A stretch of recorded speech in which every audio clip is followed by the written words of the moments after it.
welcome to Jacksonville, Florida, where the weather outside is frightful. The air is really moving around a lot. We have got near tropical storm force winds off the U.S. coast at the time that I'm recording this.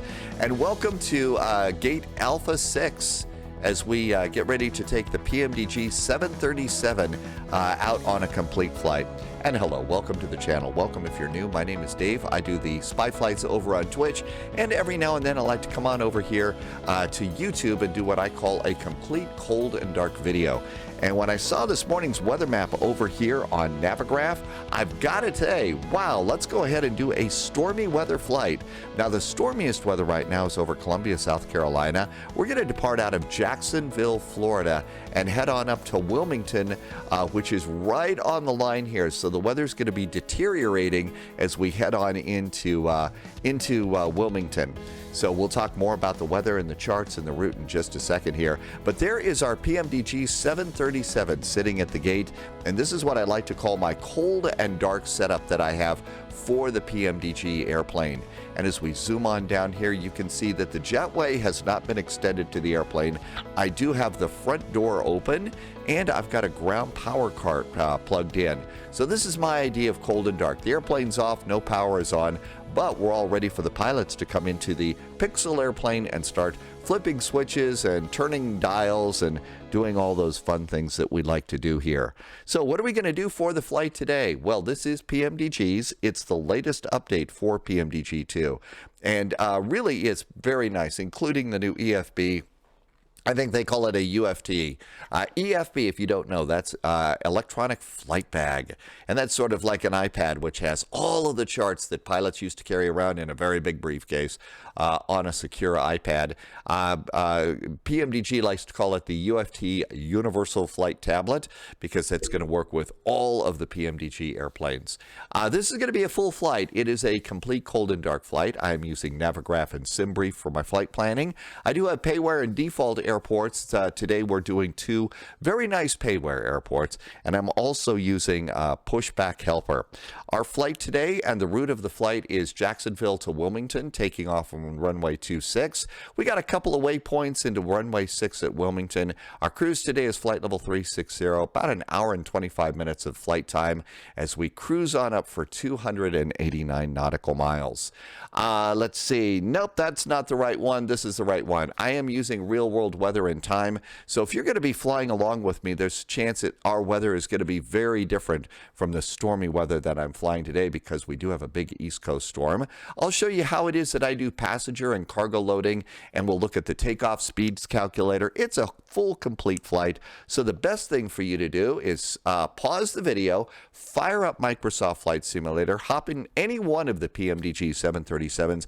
They all pretty much operate about the same. Then restart the video and fly along with me. This way you can see each button that I'm pushing, and hopefully it helps you learn these increasingly complex airplanes that we have here in Microsoft Flight Simulator. I always do like to say that what I'm doing here is not about the right way versus the wrong way. This is a simulator. We're flying simulators at home. So this is what works for me. I've been flying simulators since a lot longer than I'm ever going to admit on the internet, and I've been live streaming for about 7 years. So hopefully what works for me is something that is going to work for you too. And with that, let's go ahead and head on out to the flight line and get ready to go. We've got stormy weather. It's been raining. It's still kind of windy here today. And let's go ahead and hop into the airplane. Now, sadly, we can't go and extend the jetway. There are several ways to do that, but I usually think in the PMDGs, the best thing to do is to come on over and hop in the airplane. Wait a minute. Let's go over here. And now we'll go ahead and hop in the plane. So you could see that my door is open, and again, I've got a ground power unit plugged in. This is how I do cold and dark with all of my PMDG airplanes. And if we come on over here, the way the airplane starts up, you should have a menu in one of the FMCs. Go ahead and hit FS Actions, Ground Services, and Request a Jetway. And then outside we go, and you can see we now have a jetway heading on out to the airplane. That's generally the way that I usually will go and get my jetway out to the plane and get everything set. As you can see, Microsoft Flight Simulator still has all sorts of fun violating the laws of physics.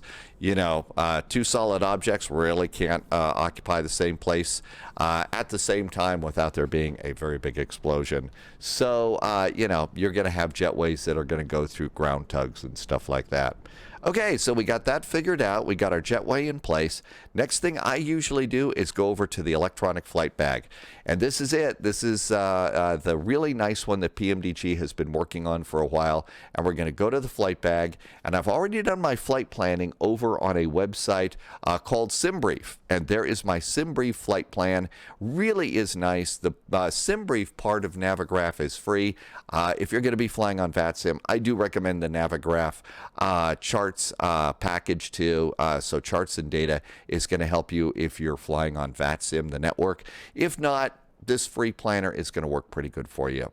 So I've already connected my airplane with SimBrief, and so we're going to request our data. And there is our flight. Our alternate is Charlotte. We're going Jacksonville to Wilmington, and you can come over here and get the latest weather. This is so convenient, having the METAR just pop right in there. Really do like to see that. So we've got winds gusting to 24 knots right now, 6 miles visibility, clouds all over the place, and we're all set and ready to go. And that's it. It's time to turn power on the airplane. So we'll come on up here. And the way you turn power on a Boeing 737 is the battery switch.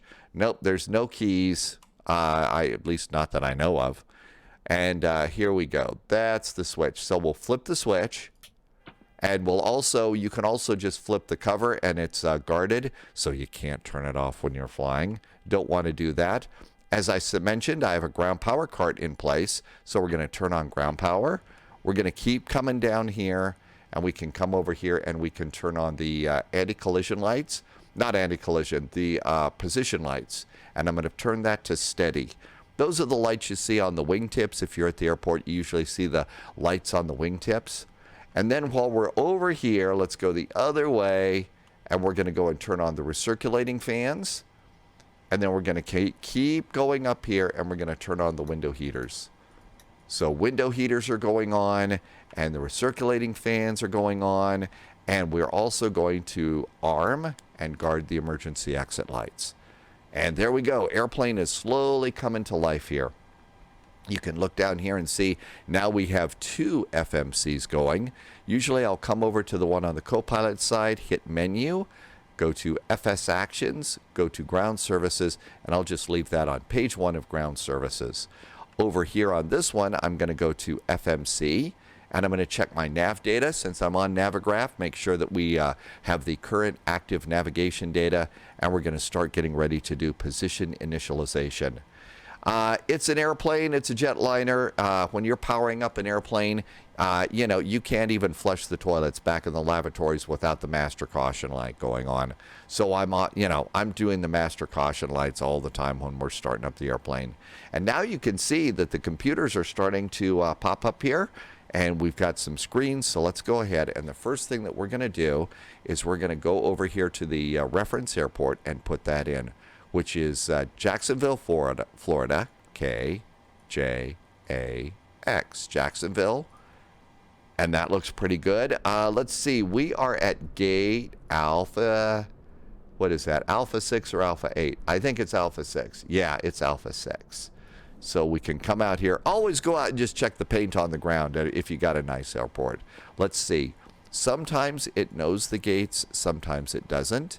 Hey, look at that. It knows the gate. Alpha 6. There's the latitude and longitude where we're at. And then we can come up here, and we have to go all the way up to the upper panel.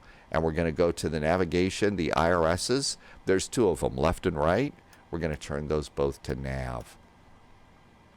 You're going to see the on DC lights. That means it's connected to the batteries. And then it starts to align. And then we're going to wait for what I call the boxes. Wait for the boxes to show up. There they are. And we're going to grab the latitude and longitude from gate Alpha 6. It goes down here into what's called the scratch pad. And you pop that in here. And there we go. We are aligning. And that's pretty cool. So let's see. We're at a U.S. airport. U.S. airplanes, they seem to run the APU a little bit longer. So let's go ahead and hit the aft fuel pump and wait for the low pressure switch to go off. And we're going to go ahead and pop on the APU right now. Another thing that makes it a little easier is to go here and do the backlighting on the panel. If you do that, you see it just makes all of the labels on the panel stick out a little bit better. And while the APU is coming up, we'll come down here and backlight the main panel. And let's add a little bit of background floodlight and also floodlight on the AFDS, Auto Flight Direction System, AFDS, the autopilot.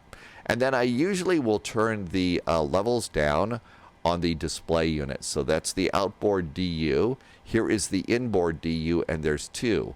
There's one for the data and one in case you have like radar up or terrain radar or something. Same thing over on the left DU and then the upper DU. And that's these things over here. So we've got this one here and this one here. Copilot can go and do whatever the Copilot wants to do. Okay? And now we should have some pneumatic pressure coming in from the APU. And so I'm going to come over here and we're going to turn on the packs. This is the air conditioners. And it also does a little heating too. And did you hear the fan start to pick up a little more? That increases the amount of air circulation in the cabin too. And we're going to clear the caution and then come on down here and go and get our route. And you see JAX is already plugged into your scratch pad. So just put it up here at origin. And now we're going to request a flight plan. And then you click it and set. This, and then if you go ahead and click, remember there's the old PMDG route menu. If you do the sim brief route, click it and then wait just a little bit. Because one of the things that I've noticed that happens with the PMDGs is when you're selecting the route, it always seems to have to flip back out sometimes. And that tends to confuse the airplane. So this is a point in setting up the airplane, the simulated airplane right now, to go slow. Because you can confuse it, and then that locks it up, and that's no fun, because then you have to wait 20 minutes to reset, as the flight simulator resets. So that's just, the way it is. Now that it seems to have, we've selected it, and it's stable, I'm going to go ahead and click Set Payload, and I'm going to wait a second, and then I'm going to clear it. And then I'm going to set my fuel, and I'm going to wait a sec, and I'm going to clear it. I've gone through these things really, really fast, and that seems to just lock stuff up really quickly. So I usually go pretty slow at this point. Then we're going to select the route. And now what we'll do is we can do flight plan request. Technically, at this point in the process, your airplane has fuel, it's got cargo, it's got passengers. So you don't need to go and load passengers, fuel, and cargo and stuff. It's loaded, they're ready to go. But we can just go ahead and take our time and set up the plane. Route uplink is ready. I'm going to clear that and load it. Route uplink loading. And while it's loading, you could come over here and you could set your cruise altitude and your landing altitude so that we get the correct pressurization. I clearly need a little more coffee this morning. So our cruise altitude today is 35,000 feet. So there's 35,000 feet. This is cabin pressurization. And then landing altitude. The best place to find that is over on Navigraph on the airport chart. And we are going to be landing at Wilmington, which is 32 feet above sea level. Your only choice is, this goes up in 50s. So you got to do a little rounding. The closest number we're going to get is 50 feet. And so we're good to go there. I have also neglected to get a chart here. Usually I get all of my charts set up here and stacked up here at the bottom in order that I need them. And I have neglected to get the approach chart. SimBrief is saying runway 6 for our arrival. Let's get the ILS. We'll just do the Zulu for today. And now you can see I've got my airport chart for Jacksonville. And we've got our departure chart in Jacksonville. There is the approach chart for Wilmington and the airport chart. We do not have a star or an arrival in the airport we're going to. Okay, so pressurization is set. Let's look down here, and our route data uplink is in. I'm going to clear this, and we're going to go to page 2. And our just 2 waypoints today, WISPR and the Charleston VOR, activate it and execute it. Okay, so all of this is looking pretty good. We can come on over here and get the altimeter setting. And our altimeter setting is 2947. And 2947 is up here. Wow, low pressure. Wow, cranked it all the way down to 2947. That's low pressure. Now then, usually at this point, if we're on VATSIM, we got to get a clearance, and hopefully they'll give us a runway and stuff like that, because we got a lot of stuff to set up beforehand. I know some airports, they really do like to give you the runway after you push, start, and are ready to taxi so they can balance out the traffic. But on VATSIM right now, I'd really kind of like it if they'd start, because, you know, there's 2 pilots in a real airplane. One pilot to taxi and do that. The other pilot can go and put some data in. So it's nice to find out the runway in advance if you possibly can. Okay, so let's go over here, and we're going to go to performance initialization. And over on the flight plan, our flight plan today says we're going to be cruising at flight level 350. So we can put in 350. And that's looking good. Cruise winds. That's on the same part of the front page. This is the default flight plan for SimBrief. It's called the Lido style of flight plan if you care. And what you want is the average winds, which is 183 degrees at 55 knots. So we're going to put in 183. And we're going to do a slash, and it's 55 knots. And that goes in there. Next thing we're going to do is get our cost index. That's usually up at the top. United, for a 737 on a flight less than 4 hours, their standard cost index is 35. So 35, that goes in there. Our fuel reserves, for me, what I do for reserves is go down here to this number right here in FMC info. Final reserve and alternate fuel. That's basically all the contingency, the 30 minutes, and the alternate fuel all added up for you, and it's going to be 6,116 pounds. We have to do what I call decimalize it, so it's going to basically 6.1. And we'll pop that into the reserves. And all that looks good too. Next thing for us to do is we're going to set this up. The autopilot, and the autopilot, first thing we need to do is get our cleared altitude. We're doing, I think it's called the crossbar departure. Crossbar, I guess. I'm not sure. And look somewhere in there, and you're going to get a top altitude. They're different on every freaking chart. They are not in the same place. So you kind of sometimes have to look around a little bit. Our top altitude here is going to be 3,000 feet. So we're going to put in 3,000 feet. In VATSIM and in the real world, they don't give you, if there's a altitude like that, if they just say climb via the SID, they expect you to look at the chart and go and, you know, do the homework. So we got that. Now we're going to come over here. We are blasting off on runway 26. So runway 26, our heading is going to be 257 degrees off the runway. So 257 is going to be our runway heading. 257. There we go.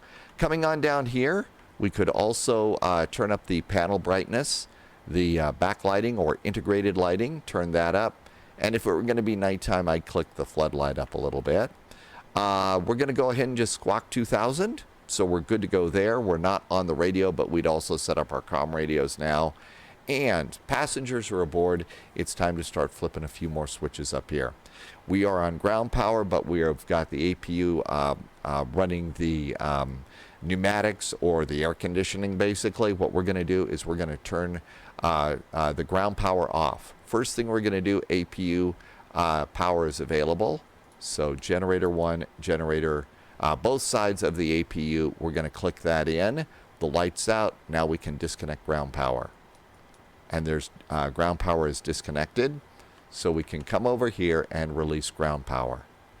Now we can come on down here, and I'm going to put on the parking brakes. So toe brakes all the way in, and then pull the lever. And we're good to go there. That's looking good. And at this point, I can also, we still have doors open, so we're going to leave the chocks there. Let's come on up here, and we're going to go to doors. and we're going to close that 1L door. That's the door that we always go in, back to ground services. And at this point, the door is closed, so we can go and remove the jetway. And you can see there goes the jetway here at Alpha 6. And if we come on around over here, we can slowly come around here and you can see, yep, the door is indeed closed. By the way, this is the Star Wars livery. United flew the Star Wars livery for a number of years before the last of the Star Wars movies came out. They've repainted it since, but you can get the livery for free over at flightsim.to. You do have to have the payware, obviously the PMDG, for it to work. Okay, so all of this is looking pretty good. We can now go and release our chocks. Although, actually, you would have wanted to have gotten a ground power cart. So after the latest update, I have had some trouble with GSX. So I've been using Pushback Helper. This is free at flightsim.to. Pushback Helper is what it's called. And at this point, I can go and call my tug. And a very, very big tug is going to come out. So tug's going to come out here. And attach to the airplane. You're wondering why it is that I have a pushback tug with the colors for an airport in Norway. I've got a couple of Norway freeware airports, and they also have pushback tugs. And when you replace one, it kind of replaces them all. So that's why it is we've got that. Watch the tug. It's going to click kind of. See how it clicked? That means it's connected. And we're kind of ready to go down here. So transponder's going to go on. Passengers are loaded. We're going to do the final flight management computer. So let's see. We can slide over here and go to Performance Tool. We are at Jacksonville, Florida. We are going to blast off on runway 26. I'm going to import my data from the airplane, import the weather, hit calculate. The flight takeoff computer is so incredible in this airplane. So we're going to do a selected temperature of 43 degrees. So hit your zero fuel weight button. It automatically pops it in based on the weight of your airplane, and hit execute. And we'll put that 43 degrees here in the selected temperature. Are we going to derate today? We are going to derate to takeoff -1. So we'll save a little wear and tear on the airplane, engines, and save a little fuel. Flaps for today's flight are going to be flaps 5. So put 5 up here in your flaps. Just click the CG button, and that gives you the current center of gravity. Most important, it gives you your trim for takeoff. Go set your trim right now. Don't forget. And that's going to be, what was it, 4.86. That's about as close as I think we're going to get. And then, I don't think I've selected my runways yet, have I? Otherwise, we would have speeds over here.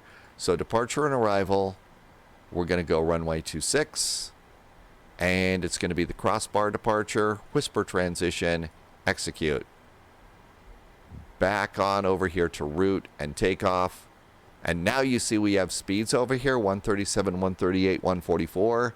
And the calculator says 137, 138, 144. Isn't that great? So all you have to do is click, click, and click. And then take that 144 and put that up here in the speed.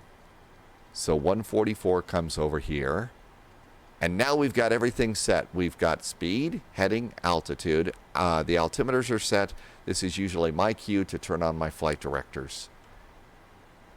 Passengers are aboard. We're going to turn on seat belts. We're going to turn on the anti-collision lights. We're going to make sure that ground power is disconnected. Doors are closed. We can also turn on the electric hydraulic pumps. I'm going to do a cabin call. Let the cabin crew know that we're going to start pushing the airplane around. And we're going to go release the parking brakes. So you push your toe brakes.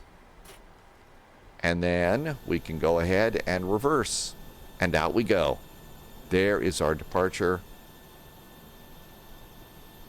Turning the airplane is just kind of, you got to feel your way around there. We're going to make a left turn. So tail is going to go to the left here. And sometimes I'm able to figure it out just right. Sometimes not really. So you'll just kind of do left and straight. If I were more of a professional pushback tug driver, I would probably do a better job of positioning my airplane to put the nose wheel right on there.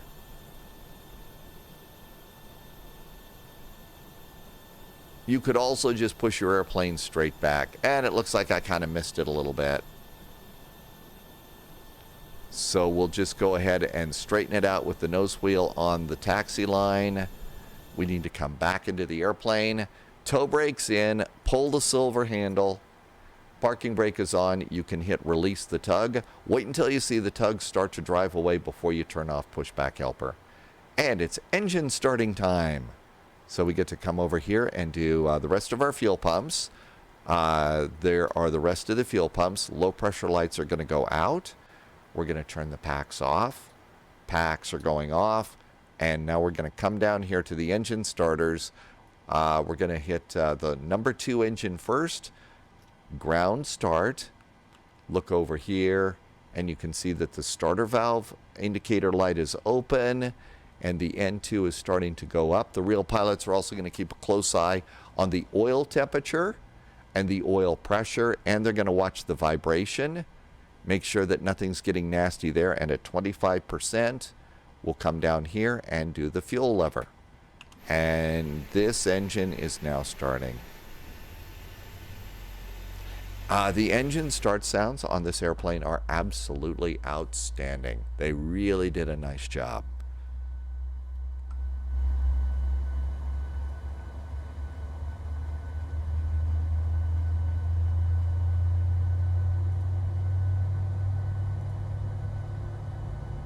And we got a good start on that engine. And you just heard a click. That's going to be the starter valve going off. And engine number 2 is going pretty good. Okay, my throttle all of a sudden went way up. That's because I had my throttles in Airbus mode, and they were at the idle detent for an Airbus. So I've dropped it back down to where it needs to be for a Boeing. Let's go ahead and ground start engine number 1. The starter valve light goes on. I look down here, and the speed brake handle's kind of in the way. So look at oil pressure. That should go up. If it starts going down, you got an oil leak. Oil temperature shouldn't go into the red zone. There's not too much vibration. 23, 24, and 25. And fuel. And our second engine is going. One of the things that I've got to do is I've got to watch some videos that I've got to learn about. We were on a VATSIM event where, it was a Vegas VATSIM event. And there were probably 40 airplanes lined up to take off. Well, we were getting pretty close to our departure fuel, and it's sort of like, I think I need to do a 1-engine taxi. So I've got a couple of YouTube videos that I need to watch about how to correctly do a 1-engine taxi in a Boeing 737. Okay, the engine start is back to off. We're going to get those packs on first, passenger comfort and all that. Next thing I usually do is slide over here and get the engine generators powering the airplane. And as the pneumatics sort themselves out, I'm going to go ahead and the isolation valve, I think you go and you do close it, and then auto is what you do with that. I could be wrong off that. We're also going to go over here and do turn the bleed off for the APU. Next thing we're going to do is the ground crew is clear, so we'll turn on the probe heaters. They can get kind of hot. You could burn yourself on those, I'm told. Yaw dampers go on. And then for the electrical monitoring, I usually monitor the electric system on generator 1. And everything is set up here and looking pretty good. The generators are good. We can turn off the APU. All of that looks good. I'm going to turn on my taxi light right now. I'm going to ring the bell, let the cabin crew know we're going to start rolling around again. We are squawking mode Charlie. So if we were on VATSIM, that's correct too. The next thing that we might do is a control check. And we can do the control check by hitting the system button here. And the control check is going to be here. So elevators all the way forward, all the way back, ailerons and flight spoilers, and rudder. Okay, we got those pretty good. So we're going to go and flip the system around again and go back to the engine. We're going to do the engine panel. And so that basically turns that off. And now all of our engine instruments are over there. I'm going to turn on airports, data, and traffic. And we're ready to go. Parking brakes are off. And let's go ahead and push the throttles forward. You're going to need some thrust to get this airplane going. But then once you get the airplane rolling, at that point in time, it'll do a nice little thrust idle taxi, unless you're going up a hill or something. And you can see we're rolling along there, so then roll the engines back to idle. There's our gate. So long, Jacksonville. If you can, it's always a good idea to have a couple of wing views set up. That's a flight simulator thing. Over here on Navigraph, I've switched on over to the main map mode, and I've zoomed into the airplane. This is an incredibly cool, ground chart for you to use. I really like using it too. In the wintertime, I tend to roll my flaps out a little bit later than usual. We're clearly not at a snowy airport today. But if you're at a snowy airport, you don't throw your flaps out until a little bit later because you don't want to get snow and ice and a bunch of other stuff in the flap retract mechanisms. And out we go. But we're in Jacksonville. Here we only have to watch out for alligators.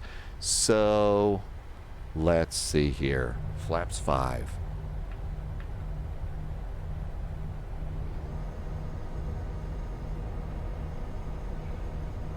Good time for coffee. Speed brake check. Make sure all the little speed brake things go up. And there we go. Coming on out, we're coming to our runway here. So we're going to go and continue the taxi. We're on the hotel taxiway going over to Alpha. This is a very nice freeware airport. It is a little bit heavy on the frames right now. This is for Jacksonville. So they do need to do just a little bit of optimization here.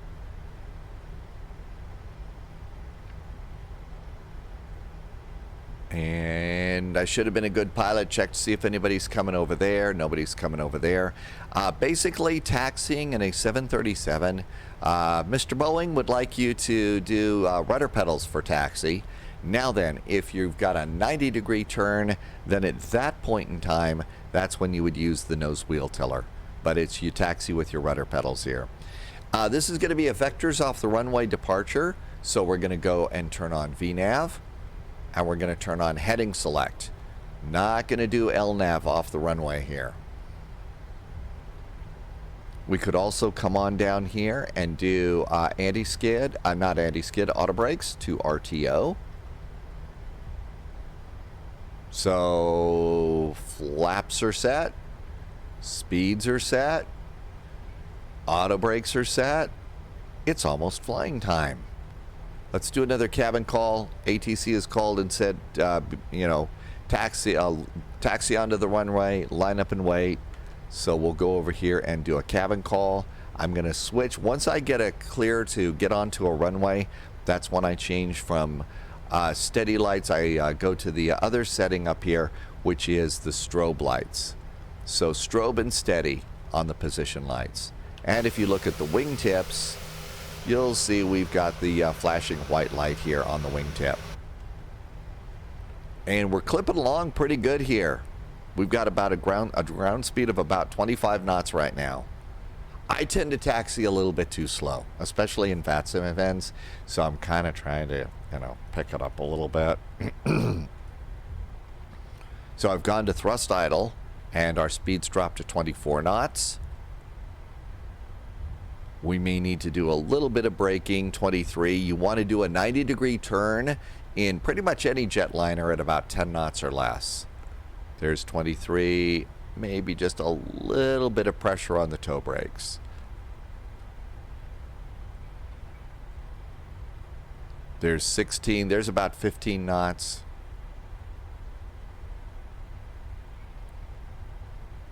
There's 15 again, 14, 13. Little more, 11, 10. There's 10 knots. It's going to be a tight turn. Let's see if the rudder pedals handle it good. Looks like it's handling it great. ATC did call, of course, fictionally here at the moment, and said line up and wait on runway 26. So that's why I went and I turned on my strobes. We've done the final call for the cabin. So here we are. It's about 9 knots. Might need a little touch of thrust to keep your speed. The airplane will slow down on you at this point and then stop, and then all the other airplanes are going to laugh at you. And there's our runway 26.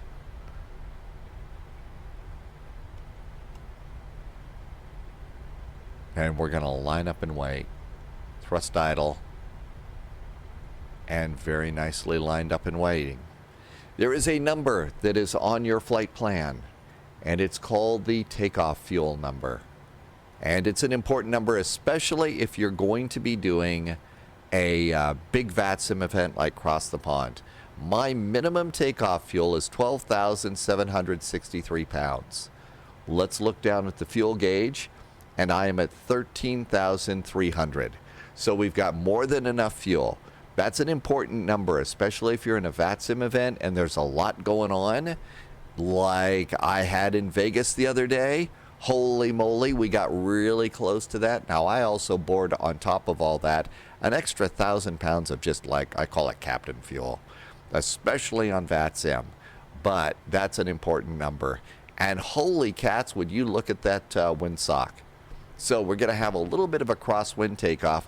We're going to want to go, and as we speed up, you're going to notice me slowly doing aileron down into the wind, but we'll see how this works. Landing lights. Starters to continuous. Everything else looks good. We're going to reset our fuel flow. That looks good too. I think it's time to go. Transponder to Terra. Traffic and radar. Sit back in your chair. Now what I'll usually do is I'll go and run my throttles up to about 40. Now in the real world, the captain's hand stays on the throttle until V1. But once you get your throttles set the way you like them, take your hand off there. And then once we get our engine stable, I'm going to hit auto thrust. It didn't do anything because I didn't turn on my auto throttle. Now there's auto thrust. And you're supposed to, like I said, keep your hand on the throttle in case you have to do a rejected takeoff up until V1. The thing is throttles can be really sensitive. And on some airplanes, there's 80 knots. That's enough to disconnect your auto throttles if you move the throttle a little bit. V1, rotate. A little too much. Positive rate of climb. Gear going up.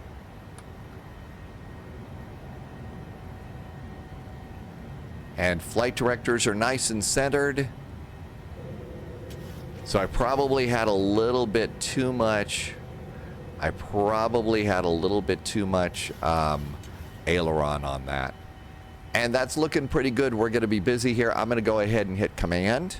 Get the autopilot working for me. ATC is called. Climb and maintain 17,000. So we'll go ahead and do that. So 17,000. Speed's kind of coming up too. 16 and 17. How are we doing here? Up, we can do flaps to 1. So there goes our flaps.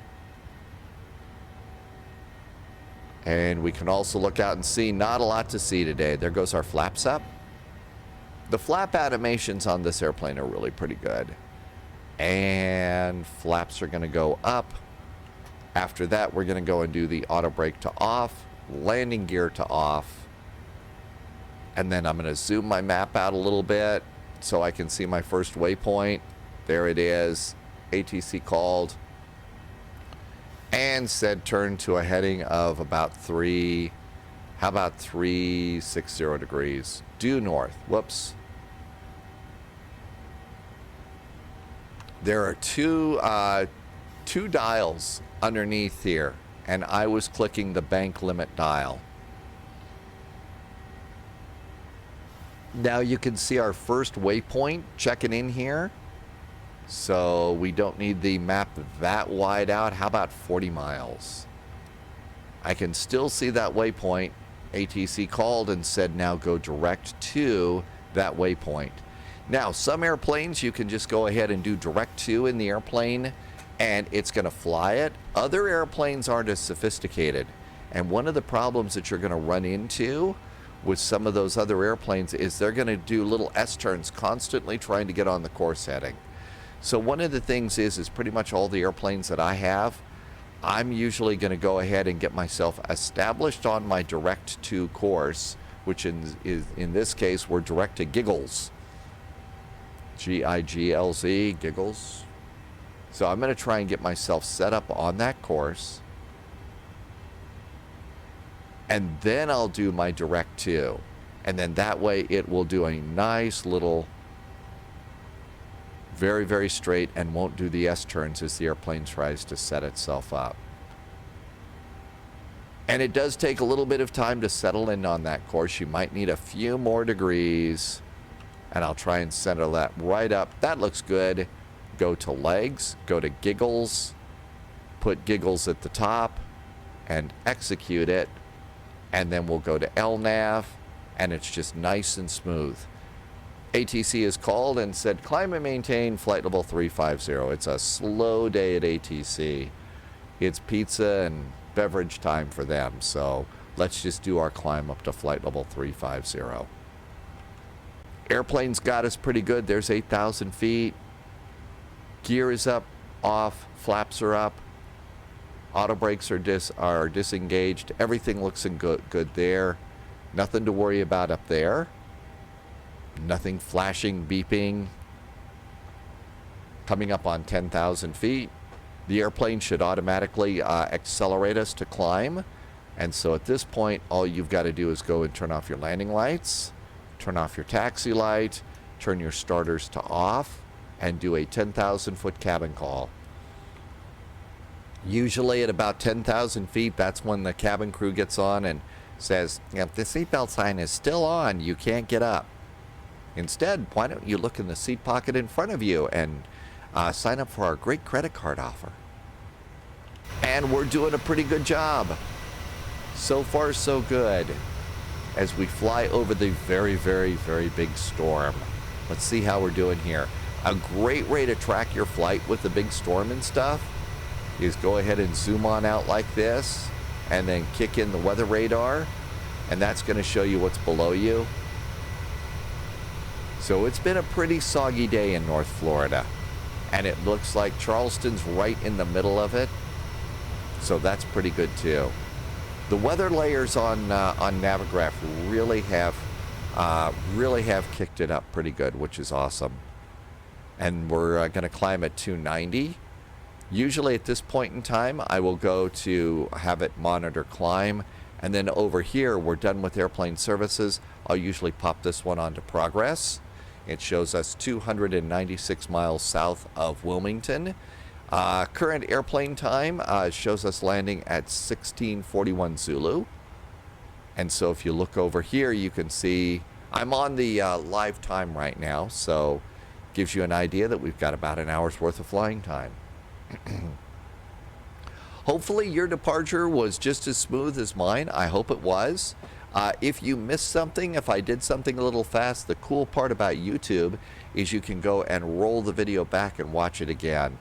And if I did something too fast, you weren't able to catch it, leave a comment, say, hey, slow down, what did you mean by that?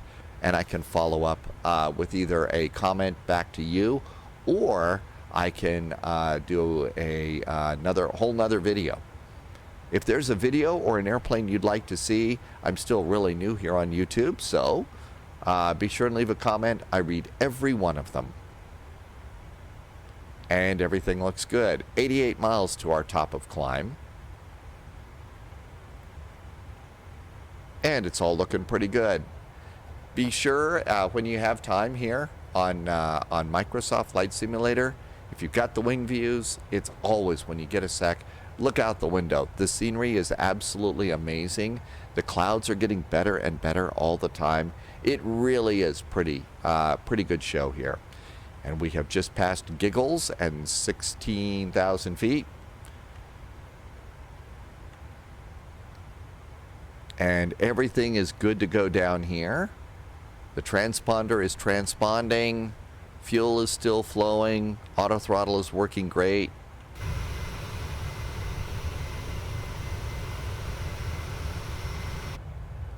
I don't think we're going to see much scenery today, though.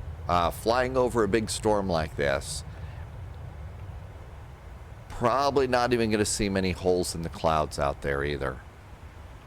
Okay, there's crossbar, and out we go to WISPR. 18,000 feet, altimeters to standard.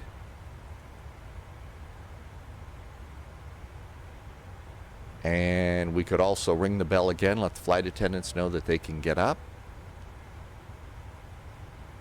Start doing all the galley stuff.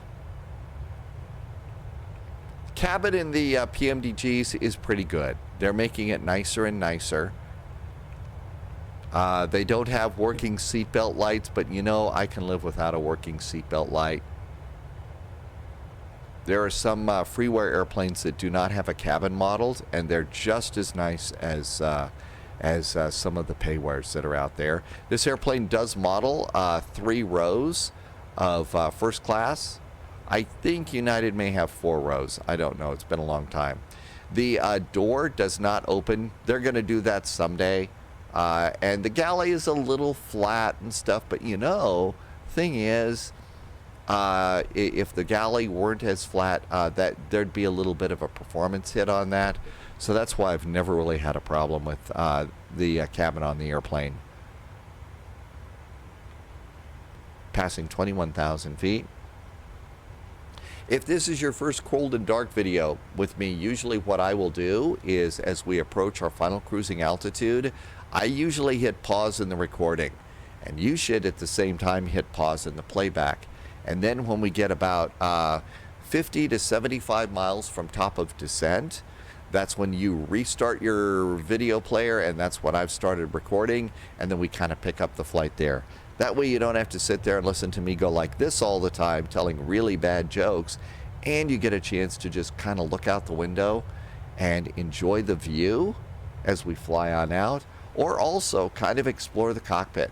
Take a look at some of the other buttons and switches. You know, look at the electrical monitoring. That's the things that the pilots are doing all the time anyway. Another thing that I will do here in the Boeings is I will constantly keep my heading updated. I also do that in the Embraer, the EMB, the 170s and 175 that's come out. I think as of now they've also released the 190 and 195. That way, if the autopilot fails for whatever reason, I've always got my heading indicator up here, always pointing in the direction that I should go. So if I have to disconnect the autopilot or it disconnects on me, I at least know, oh, point the nose of the airplane this way. That kind of a deal. 24,000 feet. We're doing great in terms of fuel. So one of the things that you'll see down here in the progress is fuel. And at Wilmington, the airplane is estimating that we're going to have 8,300 pounds of fuel. Remember the final reserve and alternate? That's that little number right down here. I board extra fuel. I always just do that, above and beyond what the flight plan says, just because I never know if I'm going to find myself on VATSIM or something. So basic numbers, I need 6,116 pounds for final reserve and alternate. And what that is that's these 3 numbers right here. So contingency fuel, that's 15 minutes of extra flying time.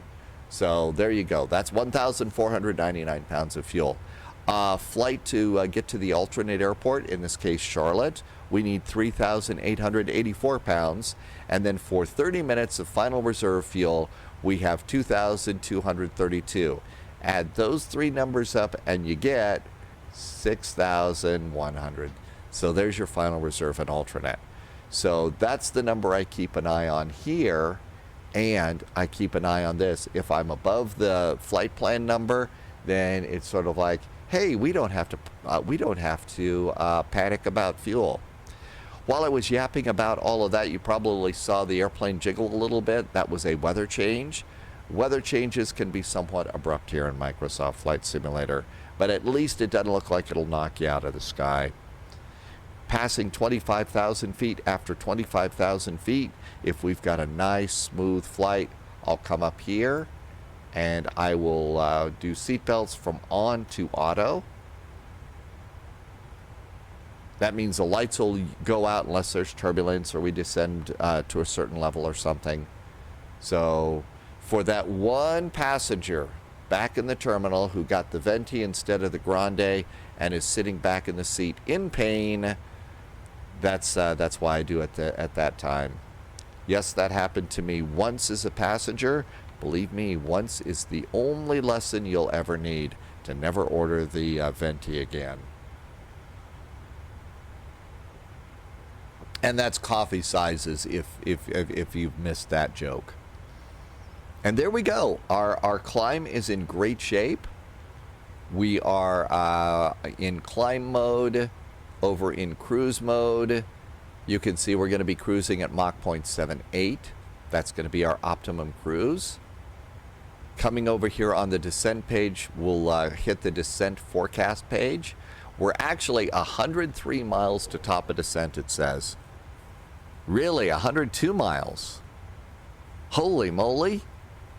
It's that short of a flight? Maybe I'm not going to be hitting the pause button after all.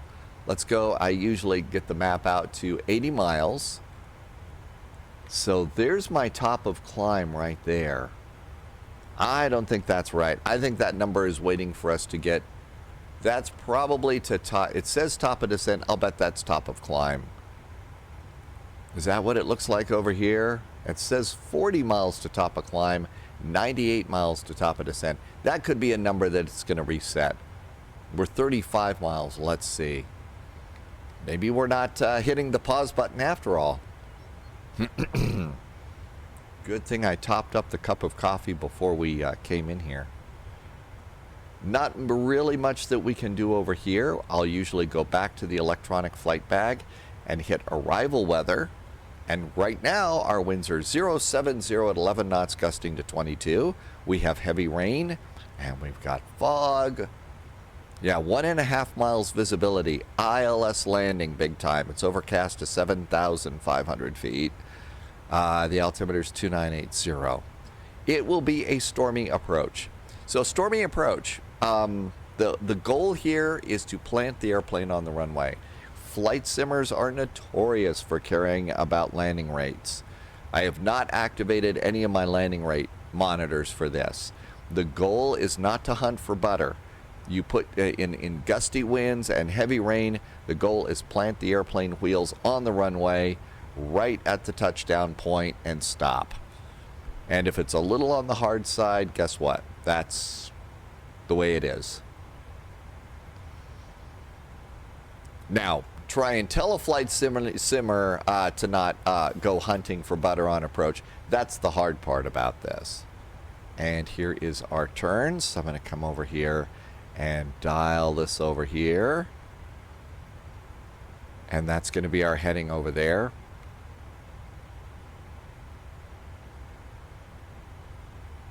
And we are 20 miles from top of climb.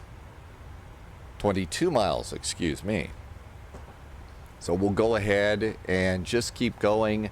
And then after we hit top of climb, we'll see what that does to our top of descent.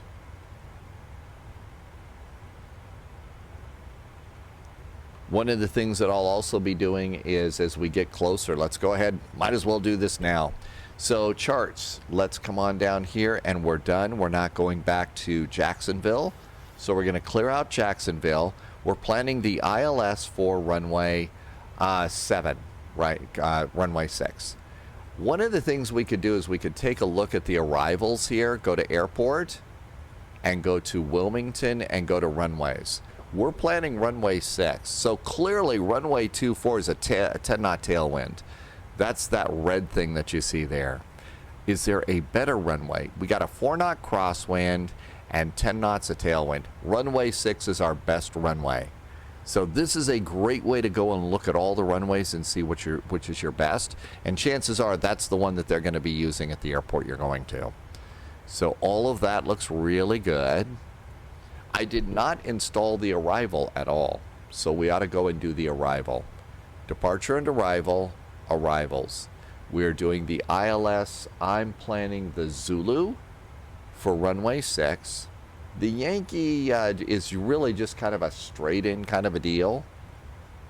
So let's see. We could probably go straight to Lurkey here as opposed to Jabs and KevP. So I think the Zulu is just fine. ILS Zulu, runway 6. There are no stars, and we're going to go to Lurkey. Lurkey is our waypoint, and execute it. Now, coming to legs, after Charleston, there's a route discontinuity. Let's fill it and execute it. And that's going to take us down to the runway, and that finishes us off. Longer flights, you know, the pilots aren't going to be installing the arrival until a lot sooner. In this case, I probably should have done that on the ground. Okay, and you see, here's 40 miles, here is 60 miles, and there's our top of descent. So remember all that stuff about putting it on pause and taking a break and looking out the window? Yeah, we can kind of forget all that one. It's time to start getting ready for our arrival here. So we do know that we are going to be on an ILS over here, and the ILS is 109.95. Our inbound course is 58 degrees, and minimums for our landing is 228 feet. So let's come on over here and start plugging in those numbers. And that's going to be down here in the radios. I'm going to plug in the ILS, which is 109.95. 109.95. There's our ILS. And I'm going to just make it active right now. Next thing I'd like to do is go over and look over at the airport. Do I have a VOR over the runway? Not really. If there's a VOR in the middle of the airport, then usually I'd like to go and set that over in nav2. And I will set that over here. But there isn't one. And the reason I do that is I'm going to get a distance from the airport a lot sooner from a VOR than I'm going to get it over here. So that's the reason for that. Next thing we need to set up is our inbound course. And the inbound course is 058 degrees. So 058. 058. And then the last thing we need to set in, remember our minimums, that was 228 feet. So we'll come over here, kind of move up and down just a little bit. We're going to switch this to Barrow and dial in 228. 228. And that's a number that you'll see right down there, 228. We can also preset the altimeter. We know the altimeter is 2980. If we were on VATSIM, we would see 2980. If we were on VATSIM, we would get the ATIS on VATSIM if there was ATC. And this is something I really do like about the Boeings, is over here you can preset your arrival altimeter. So at a time, especially over in Europe, when, you know, those the transition altitude is a lot lower, at a time when you're really, really busy, all you got to do is hit one button. I really wish Airbus would let us start doing that. And we're at our top of climb. Now we got to do our top of descent, and we better do it because we got about 30 miles to do this. So here at Lurkey, we need to be at 3,100 feet. If we had a star, we would be looking at the star right now. But let's go ahead and go 3,100 feet. Because ATC has just said clear to descend, and they would give us an altitude, and they would probably step us down. They usually step us down. We're just flying around together, having fun with the airplane, so we'll just plug in 3,100 feet now. If you've got that set up, the airplane will automatically descend. Airbus in the A319, 20, 21, they want you to push a button. Airbus wants the pilot to push a button, says, yes, you can go ahead and descend. Boeing says, hey, if you've plugged the numbers in and you set the number on your altitude, we must assume that you know what you're doing, so we'll just descend according to the flight plan. Everything looks good up here. The cabin did climb and pressurize. So we've got pressure in the cabin. Cabin altitude is about 6,900 feet. So passengers are relatively comfy. And all is right with the world. And we are 20 miles from top of descent. And it even says so on Econ Cruise. So all of that looks good. You could come over here to the flight plan, and on the performance tool, you do landing en route. Landing dispatch is before we took off. We were supposed to plug all this information in and make sure that we are able to land on the runway that we're supposed to land on. Check before you take off, that kind of thing, safety first. Landing en route is the same thing. We are going to land on runway 6, and we'll import the data. It is not dry. It is probably standing water. There's heavy rain on the ground. Let's import our aircraft details. Our weight, landing flaps is going to be 30, auto brakes 3. Reverser config, all op, I think. 1 in op, not sure. Let's go to all operating. Non-normal condition. Nope, there's no non-normal conditions. Let's import the current weather and calculate. And this tells us that for our landing, we need 7,887 feet to land on. So that's, I think that's probably what we do. Let's see what happens if we do all op. And let's recalculate, see if that changes. Aha, so all of our reversers are all operating, and that now is 6,700 feet. So that tells us that we're going to be able to stop the airplane at auto brakes 3. And almost to top of descent. And so everything is set here. The airplane should start to slow us down and start our descent. Unless we've missed something very, very bad. Now would be a time, if the pilots are really good, pilots are going to probably get on there and say, hey folks, as you probably noticed, we've started our descent into Wilmington. Right now, folks, the winds in Wilmington are a little on the gusty side. So we're going to ask you to give your seatbelt an extra tug. Make sure that you're securely buckled in. It's probably not going to be the smoothest landing in the world with the winds kind of gusty. What is our wind right now? 070 at 10 knots. Let's go ahead and do our forecast. So request our descent winds.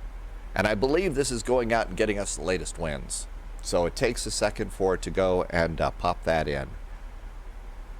And it's getting the latest winds. That's going to help maximize the efficiency of our descent.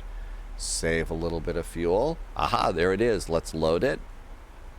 It takes a second to load. This would also be, if you're in Europe or elsewhere, this is where you're going to change the transition level from flight level 180. And there is our descent winds. It's loaded. Execute it. And we'll go back to descent for a while. And you can see over here on our descent deviation, we're about 600 feet above the path right now. And it's getting to be a little bit higher, so maybe we'll just give it a touch of speed brake here.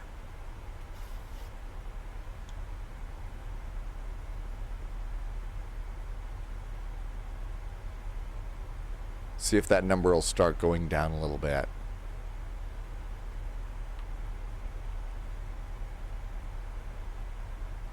It usually takes a little bit of time at the beginning of the descent. Ah, there it goes. Now the number is going down. Want to have that little thing centered right in the middle. So if we look outside, you can see we've got a little bit of speed breakout, not much. And now it's getting better and better. That number's continuing to go down, and we'll get ready to put speed brakes out. That looks really good. Speed brakes are down, and it should have us all nice and caught up. Pretty much the airplane is ready to go. Up 061 is our heading. In case the autopilot gets cranky.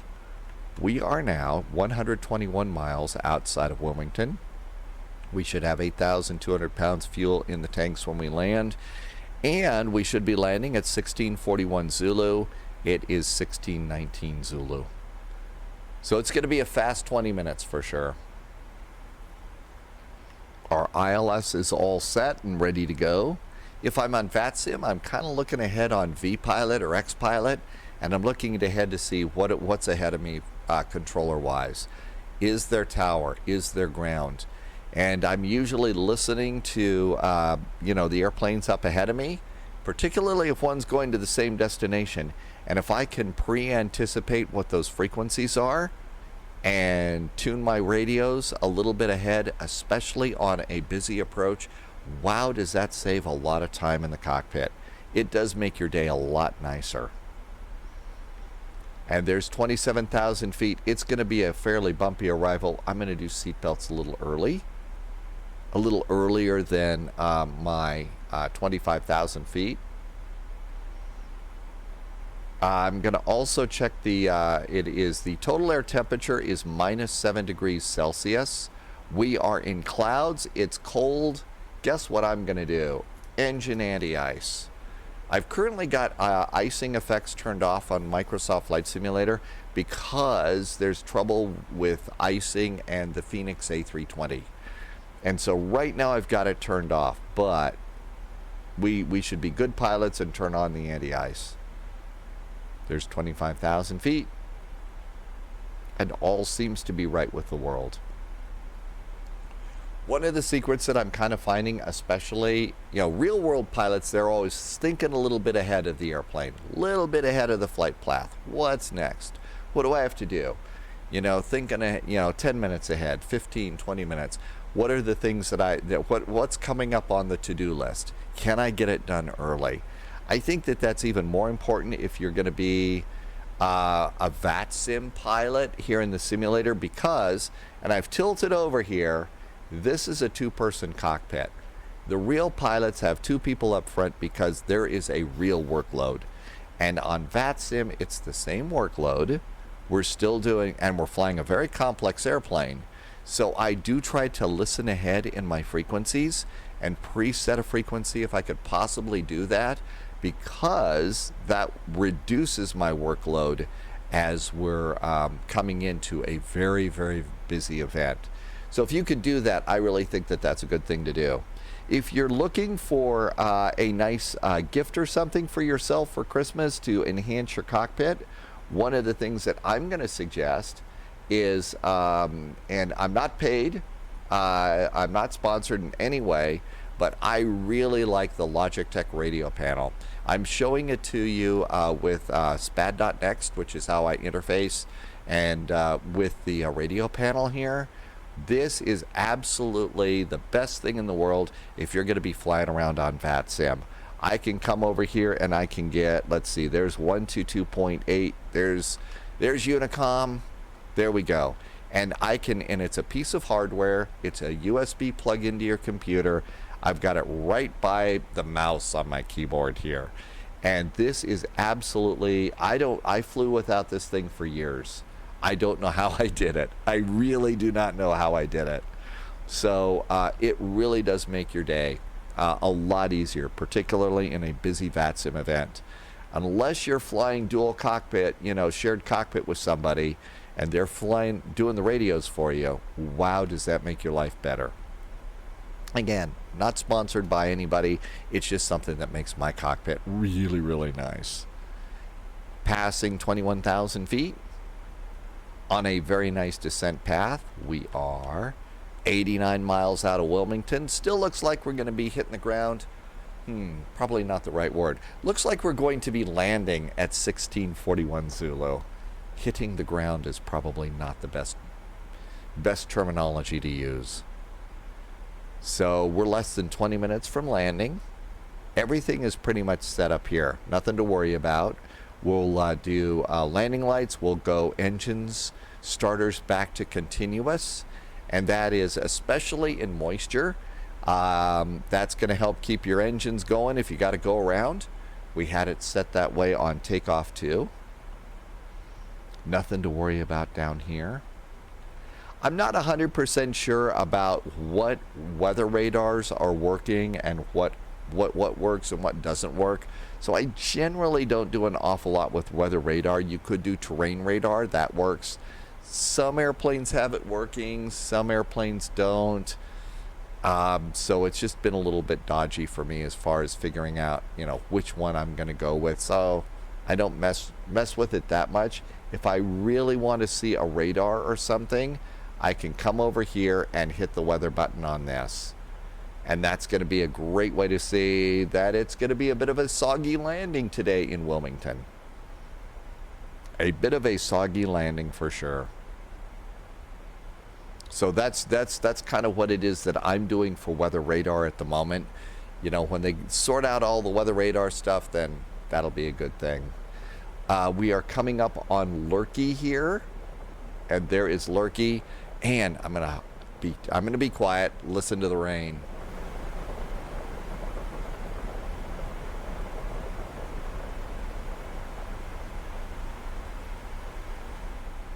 A soggy day for sure. A soggy day for sure. Up 17,000 feet. Hit that altimeter button. This one just goes in and it gives you a yellow indicator down here. Airbus flashes at you. I kind of missed that part of the Airbus. Kind of like having that. Notice how the engine instruments are starting to kind of blaze at you a bit. So we can turn down the level there. We can also come and turn down the level here just a bit. How about a click or two? It makes it a little easier to read the numbers on these, and especially at night. Now, as you can see, the numbers are really popped out. I can read them very clearly, so I kind of like to do that. Some of these letters here were kind of running into each other. We could turn off data. And now you can kind of see this a little bit better. So there's Lurkey, there's the airport. And then usually as we're coming on in, I will go over here and drop the map to about 40 miles on an approach. If we're on VATSIM, I'm going to use this to keep an eye out for other traffic. And as far as our descent, we're right on the airplane's best descent path. Nothing else to worry about. I guess the only other thing for me to do at this point is we're going to go auto brakes 3. And we're going to come down here. Don't really need this at the moment, so let's go to init ref. I generally, with the Boeings, like to land at, generally like to, TAI. And that means that we are 9 degrees Celsius. Total air temperature is now 10 degrees Celsius. Basically saying you don't need the engine anti-ice on right now. So we're going to turn that off. The Boeings, I generally like flaps 30 for landing. Flaps 40 for a super short runway, but flaps 40 makes the Boeing float like an Airbus for me. So that's why I'm usually going with a flaps 30 landing.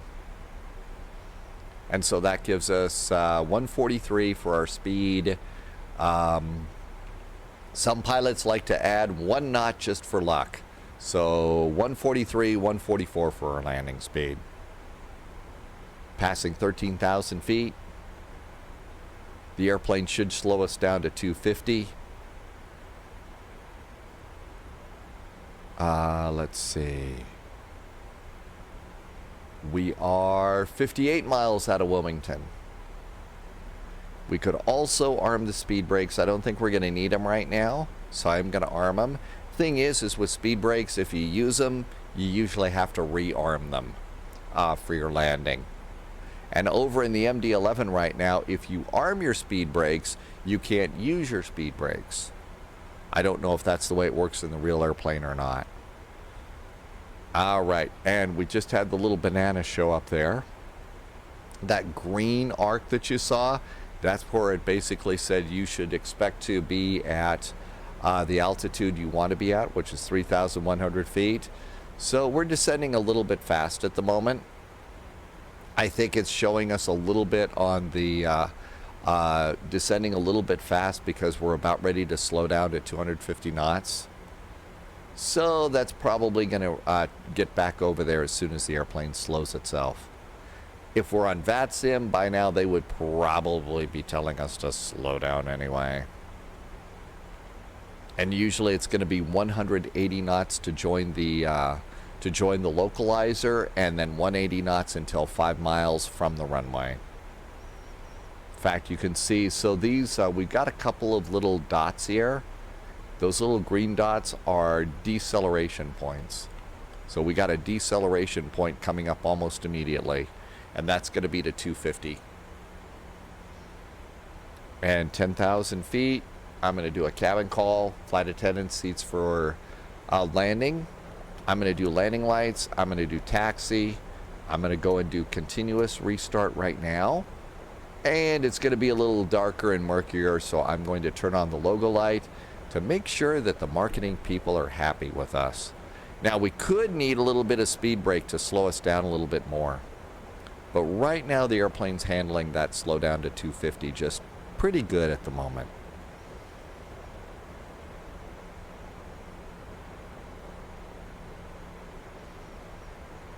And there's Lurkey up there.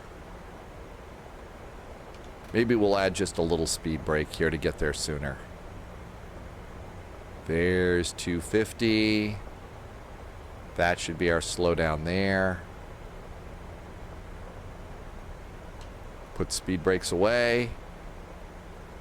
I think the airplane's trying to slow us down even more. It is trying to slow us down even more. Legs. So yeah, it's already trying to slow us down to 210 knots. Already trying to slow us down to, well, we are getting pretty close, so. And let's see, if you wonder about flaps, there's several places to look. The placard right here says we can start putting flaps out at 250 knots. We can do flaps 1 and flaps 2. There's flaps 1 and flaps 2. I did have speed brakes out a little bit. I need to rearm. There we go, rearmed. And yeah, it's trying to slow me down to 210 knots already for Lurkey. Although that would be, getting established on the localizer. In fact, look at that. The bug is now down to 180. Well, that's where we need to be. How about flaps 5? There goes flaps 5.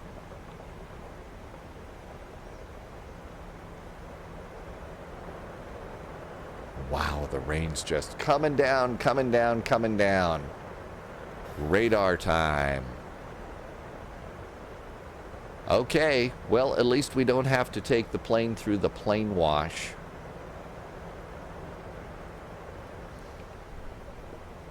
And our speed continues to drop on down. How about flaps 10? And it should stop us. It looks like one. Wow, it's slowing us down even more. I'm going to go to 180. I'm going to stop us at 180. That's where VATSIM would put us to join the ILS. And you can see the little banana line's going to show up here at Lurkey here. We do not have the ILS yet. We have tuned it in. 109.95. It never hurts to just go and check. 109.95 with an inbound course of 058. 058 is set. We're all set and ready to go. So we'll hold 180 for 20 miles. I would have kept us up at about 210 until a little bit closer to the runway.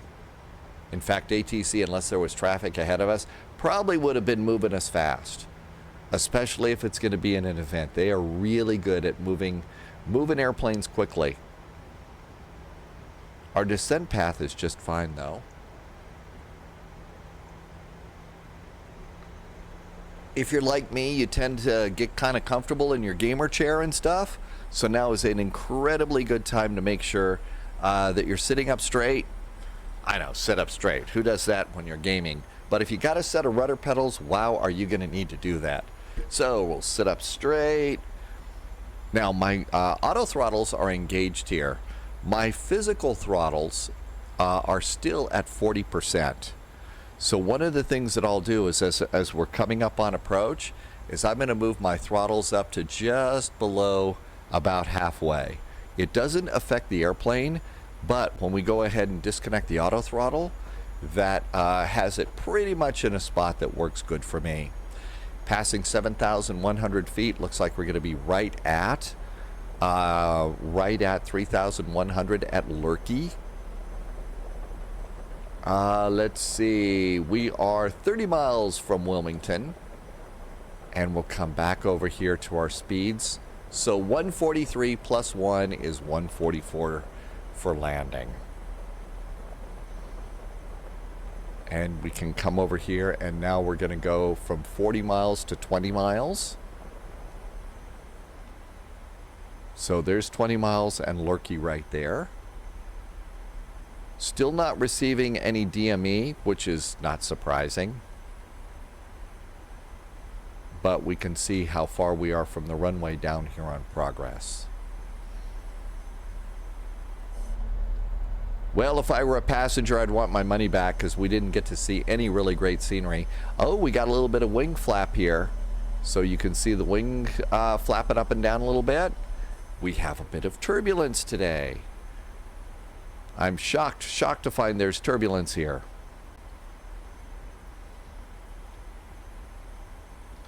Let's see, now is usually a good time for me to say thank you so much for watching. I really hope that these videos are helping you learn how to fly these increasingly complex airplanes on Microsoft Flight Simulator. They really are getting really good. The PMDG line of airplanes is probably, you know, just absolute Flight Simulator gold. They really have modeled the airplanes nicely. They have new airplanes coming our way. Can't wait for the 777. That's going to be a fabulous airplane too. All of the 737s are really good. I'm flying the 800. So this is the one that's most commonly used in the world today. The 600 is by far the most, the least expensive airplane, and it does all the same things that this airplane does. It's just not as big, and there's not as many variants. PMDG has also modeled some cargo variants of the 737. There's not a lot of 737 cargo planes, I think, out there, but they're starting to pick up just a little bit. So you can also do some cargo runs. In fact, later on today, we're going to be doing the TFDI MD-11 on the Twitch live stream over in Germany. So it's the holiday season when I'm recording this, so we're doing holiday package delivery. Yeah, we should have left the speed up to 210. Now it'd be about the time that I'd start slowing it down to 180 as we approach Lurkey. You can see over here that it is expecting to find the ILS IGNM. That's the call sign for the ILS IGNM. So the pilots are going to want to go and verify, are we tuned to the right ILS? And that's an important thing to do. Most of the airplanes do it right now. The Flight Sim Studios Embraer does it sometimes. Sometimes, not all the time. Okay, after we get to Lurkey, our next altitude is going to be 1,700. I'm going to go ahead and let the airplane go down to that. So 1,700 is platform altitude. If you look over here, you can see as we look on in here, there's 3,100, there's Lurkey, and at Sappho we go down to 1,700. So that's what we have for our ILS. And this is all looking pretty good. So it's going to put us right where we want to be. We're 180 miles, and Sappho is going to be about 5 miles from the runway, so we'll slow it down at Sappho. There's the airport right there, and our new heading is 063. And I'm going to also start keeping an eye on this. This is the wind. Current wind on the airplane, it's from the right blowing us to the left at almost 30 knots. So a little bit of a crosswind here. That's why the airplane is flying this way when we should be going this way. And if you're new to this airplane thing, they call that crab. I think we are now picking up the localizer. So the pink arrows right now, that's LNAV and VNAV. But that little diamond there, that's the localizer. When we get a little diamond up here, that's going to be glide slope. And that's about right. So the localizer's off to the right. If we're cleared for the localizer approach, we could also hit the VOR localizer button. And so that's going to arm that, and that will capture the localizer. And now we got another little diamond here, and that's going to be our glide slope. So you can see we're a little low in the glide slope here, but we could, if ATC has said we're cleared for the ILS approach, we'll switch from VOR localizer over to the approach mode. I'm going to go ahead and wait till it makes that turn. You do want to try and hit that approach mode while the glide slope is above you. And we're slowly inching our way over here onto the localizer. 14 miles out. I'm going to switch it. And that looks good. And looking pretty good there. How about landing gear? Landing gear goes down. There goes the landing gear. That looks pretty good. How about flaps 15? Flaps are 15. And you can see they're really... Oh, man. Yeah, there's all sorts of rain here today. Okay, wind again from the right to the left. So as we're coming on in, we're going to be a little crabby. And as we get ready to touch down, we'll kick the rudder around and dip the wing into the wind just a touch. I'm still trying to figure that out in Microsoft Flight Simulator. Let's see, landing lights are on, taxi lights are on, starter is all good. Let's do a final cabin call, and I'm going to gently sit back, gently put my feet on the rudder pedals without moving it. Some airplanes are a little sensitive to that, and that's enough to disengage the autopilot. So that's why I'm careful about those things. I just click the map to the 10-mile range. 058 is our current heading, and we're going to wait. There comes the runway, and we'll slow down at 5 miles DME, just like we're on VATSIM. As we're coming in, I'm also going to see if there's ground control. There we are on the approach. Runway 6, it looks like the terminal's back here, so we're going to get off, exit to the left at Golf and Bravo coming in. And so now I'm going to go and take this. I'm going to zoom all the way into the airplane. And then this is going to be my moving map on the ground. There is, what do we got? 8 miles DME, 8-9 miles. And we have glide slope and localizer. So the airplane's doing a real good job for us. And I'm going to let the airplane do the work for me until I get, till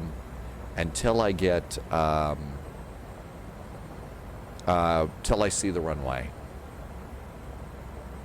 Coming up on 5 miles DME. So 143 plus 1 is 144 for our landing speed. 144. That's flaps 30. And we've already at flaps 15. Flaps 25.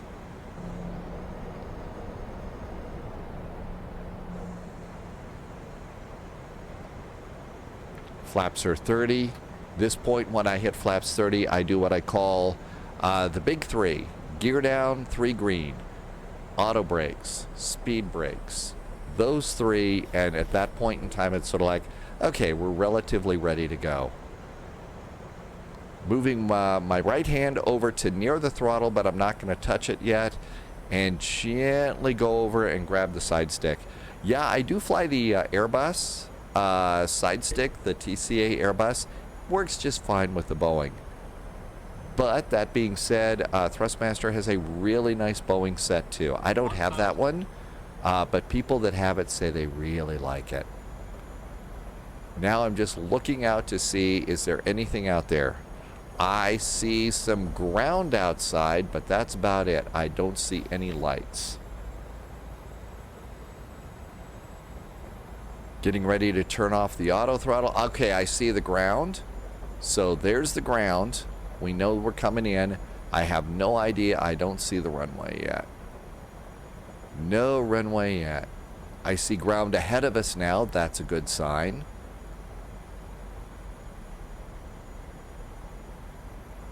I don't see runway lights. Oh boy. I see the runway. I've got it. They don't have the lights on? What are these crazy people thinking? 400. I'm letting the airplane do a little work here.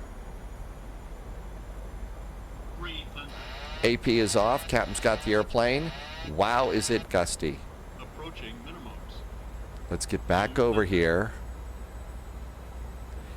That little hesitation was airport scenery loading in. Minimums. Landing. Auto throttle's off. Oh my gosh, we're off to the side. Oh my gosh. Bank angle. Float, float, float, float, float. 30. 20. 10. Reversers. I don't think I'm going to get a call from a chief pilot saying, hey, you got a great job offer today. On the other hand, the landing rate wasn't too awful. But again, I really was not looking at that.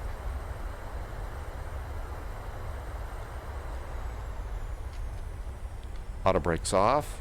Speed brakes down. And flaps can go up. And I think we have... Nope, we missed the runway, the taxiway I thought we were going to get. That's okay. I floated a little bit. Now, you probably saw a little widget that popped up in the upper left-hand corner. That is the Flow Pro widget. I'm going to turn off the auto brakes now. And manual braking. That is a landing rate monitor. And that's a really... It's got one really good aspect to it, and that is the touchdown point. We'll look at that in just a second. Get off the runway. And welcome to Wilmington. This is a nice little payware airport that just recently got released, and it seems to be kind of a nice one. Landing lights can go off. We're off the runway, so we're going to go strobes off too. Looks like we got a little bit of traffic driving on the taxiway, though. And let's come on over here. And we'll do our taxi back. Get established there. And yeah, I'm the only one here at the airport, but if you can, you know, taxi like you're on VATSIM all the time. So let's see, we don't need continuous restart. We're going to go ahead and start up the APU, get that ready to go.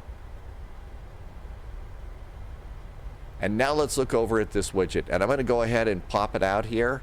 And this is the important thing. And this is how, and there's, let's see. This was the last touchdown point. Those two little white lines right there. That was the last touchdown point. If we had gone beyond that, we're supposed to go around. Now, technically, my real goal is to hit the main touchdown point here. I was obviously floating a little bit. We were getting blown around quite a bit, but we touched down at least in the center of the runway. We didn't bounce. That's good. And the landing rate was a minus 253. So despite all of that, you know, yapping around about, you know, not hunting for butter, I think in, what, 17 knot crosswinds and stuff like that, that was really pretty good. That's not a bad landing rate, especially for this. APU generator has come up. We got the lights in a good spot. And we'll probably have to add a little bit of power here to get on into the gate area. So there you go. That's what's going on. We'll taxi on in. This is a great time to also say thank you again for watching. I am new here on YouTube, so if you liked what you saw, I hope you'll come back for more. Obviously, the new people on YouTube are always saying things about share, like, and comment. Really helps us grow the channel, and yeah, I'd like to kind of grow this a little bit too. If you really liked what you saw, I've also got a link down there for that cute little Ko-fi, buy a cup of coffee kind of a thing. If you liked it a lot, that's one way to support the channel, and it is also hugely appreciated. If also you liked what you saw, we fly every day, Tuesday through Sunday. Our departure time is 1900 Zulu. That is 2 p.m. Eastern time in the United States. That's our departure time over on Twitch. Links are in the description below. If you also like some of the in-depth things that I'm doing here, I have also recently started a Patreon, and I would definitely appreciate it if you come over there and do the support too. Basically, I do flight simulator, flight videos and things like that, because I'm one of those people that got a lot of layoffs and stuff like that, and this is how it is that I keep the lights on. So thank you for being here. Thank you for flying along. Usually you'll find a new video most Mondays here on YouTube. If there's something that you'd like to see, I would definitely appreciate a comment. Say, hey, why don't you do a flight from here to here, or which ones of the airplanes you'd like to see. Favorites for me right now are the PMDG, the Phoenix, some of the freeware airplanes. The Headwind and the Fly-by-Wire are really becoming amazing airplanes. Another fabulous airplane that I'm enjoying is the MD-11 from TFDI. They're getting ready to release that fairly quickly. And then also there is a really nice airplane, the Embraer E-Jets from Flight Sim Studios. That is a fun airplane too. It's also one of those airplanes that is flying around in the real world, and I really enjoy getting to fly the airplanes that are buzzing around in the real world. Looks like I've got a scenery error here. I'm missing some of my jetways.